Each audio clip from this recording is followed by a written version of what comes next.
Sukad pa kagabi nagtukaw ang mga supporters ni Mayor Rodrigo Duterte samtang nagkampo kini gawas sa buhatan sa Commission on Elections diha sa Intramuros, Manila. Gipaabot sa mga supporters ang pagtunga karong adlaw sa mayor diha sa COMELEC aron manumpa alang sa Certificate of Candidacy niini. Plano sa mga supporters nga magpabilin sa tukaran sa COMELEC hangtod ang poll body dunay hukom kalabot sa pag-substitute sa mayor sa miatras nga kandidato sa PDP laban nga si Martin Dino.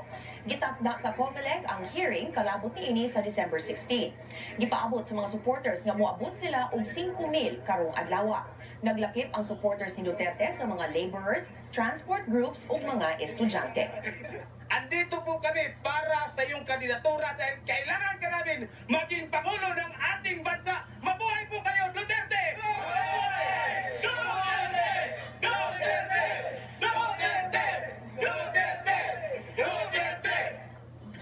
Headline sa Sunstar Davao, ang pag-adto ni Mayor Duterte sa COMELEC karong adlaw aron manumpa sa Certificate of Candidacy niini. Nanumpa na si Mayor Duterte atubangan sa notaryo sa COMELEC alang sa pagpaligon sa iyang Certificate of Candidacy pagka-presidente.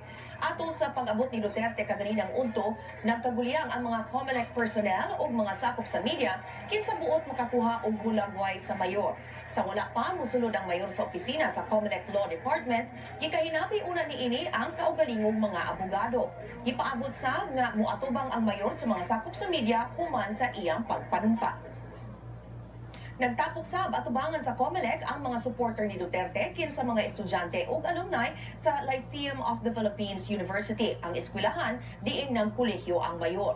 Nagsulob og mga pula nga t-shirt ang mga taga-Lyceum pagpakita og suporta ato sa pagpanumpa sa mayor atubangan sa notaryo sa COMELEC. Gawas sa mga estudyante ug alumni sa Lyceum, miapil sab sa panagtapok ang ubang mga grupo kinsa nagsuporta sa mayor. Straightforward, and yung pamamalakad niya is grabe yung discipline. Ayun lang, siguro bawasan yung pagkataklas niya. Required din, pero kasi kami gusto rin namin yung bagong presidente. Padayon ang paglibot